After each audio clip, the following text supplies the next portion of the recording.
Hello，大家好，我是郭有才，一个比特币的老玩家。这两天呢比较忙，所以昨天没有出视频。但是我觉得今天再不出的话就不太 OK 了，因为昨天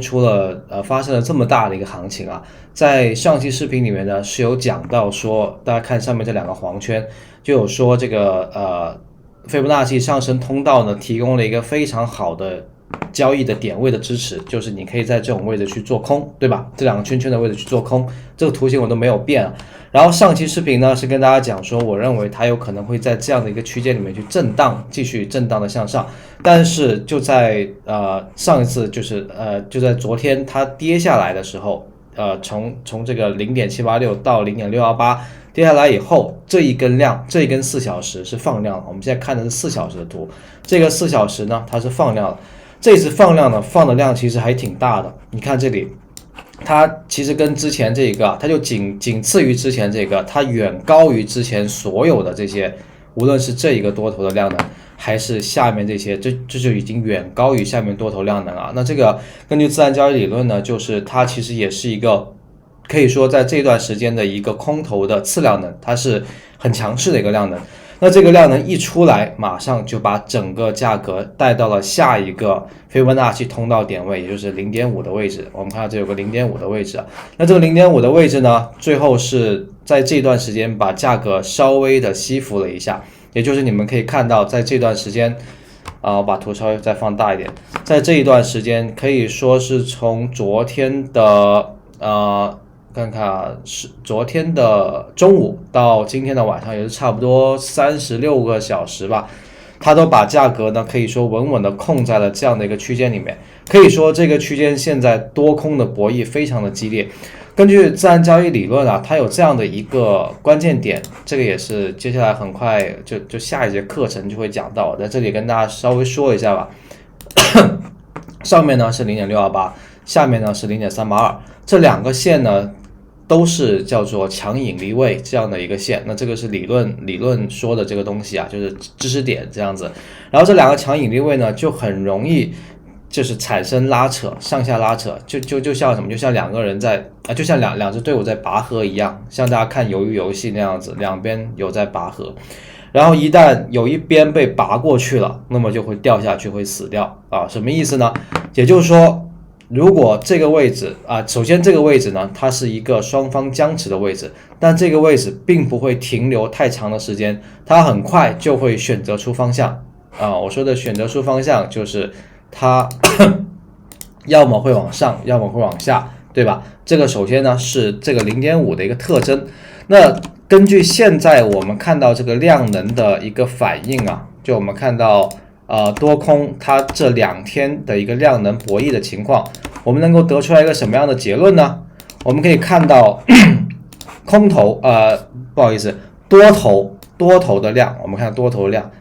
总共只是出现过3个4小时，而且呢有一个4小时呢我认为是无效的，它更接近于一个十字星啊。那这3个4小时呢，我们仔细去看的话，量能都不算大，可以说很小相对于空头量能来说很小。然后刚刚过去的这个4小时，刚刚结束的这个4小时现在这个4小时还没有结束刚刚结束这个4小时呢，是一个多头强势反击的这样一个4小时我有看行情，因为我正好就是从离开电脑的时候，价格已经跌到了58000，就是58500这样子58500。然后等我再看一眼手机的时候，它就已经回到了59900了就很快，一个很强势的一个反弹。那这确实会给多头信心就认为它会回去有可能回到一个上涨这样的趋势。但是呢，很可惜的就是这个4小时的量不算特别大如果这么说从概率上来说，如果这个4小时量它能够回到比如说这种级别，这样子看到这样的一个4小时多头的量的话，那么我就可以很有把握的说，它接下来应该会往上回到0.618。但是因为这个4小时量呢并不太强，甚至有点弱，所以我觉得它很大概率还会沿着这个0.5然后去往下这是我认为它比较大概率会发生的事情。那么在这种时候呢，就像我之前有在 Twitter 里面发一个就提醒就是上涨技盖帽，下跌勿接刀这个我觉得大家记一下就好，因为我觉得还是很实用的。很多人交易的时候喜欢这样子去做，就总觉得自己呢可以去掌控市场，可以去就是让市场按照自己的心意去走去发展，但实际上总是不可以的，是不可能的，因为我无论任何的个体，甚至是单独的机构，在市场里面都是很渺小的就像那个 TT 他也会说，即使他有很多个比特币在去进行这个交易，他依然觉得自己是很渺小，每一次操作都是如履薄冰的。我觉得像这样的机构他都能够这样子去说，那我觉得我们作为个体这样子去交易的时候，更加应该谨小慎微就不要上头不要上头。比如像我知道昨天这样子下跌的时候，有挺多人大概是在这个位置吧，6万，然后还有这个6万1、6万2这样子，6万零几吧，因为6万零几是之前的一个，就你如果按传统的理论来说这是一个类似于强支撑位这样的感觉，6万零300、400这样子，很多人在这个位置呢尝试去做多或者是去接现货。怎么说呢？这个位置你去接也不算有太大的问题，因为并没有说真的跌很多并没有差很多。但是呢，我会认为，你如果会画这个上升通道，你如果会一点自然交易理论，然后去看一下这个斐波那契的通道的点位的话呢，也许你可以去找到一些更好的位置，比如说你也许可以在0.382这个时候去考虑，我要不要去建一下多单的仓位，或者是再买入一些现货包括其实很多时候你也会知道有一些币它跟比特币的走势是非常强关联的、强相关的你比如说我认为就是这样的一个案例可以说比特币涨它就涨，比特币跌它就跌，比特币涨得多它就涨得比比特币更多，比特币跌得多它也会比比特币跌得更多一些这样子就可以说很跟大盘，然后你就可以根据这个比特币的分析结果来去推出来你想要去做的一些其他的操作，就是对其他币的一些操作，这是我的一个个人的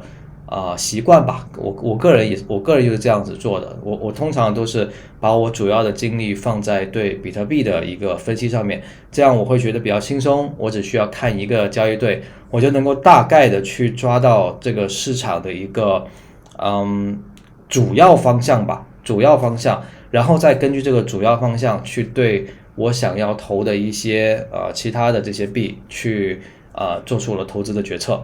这个你可以借鉴一下，就你可以尝试的按我这种方式来，也许会让你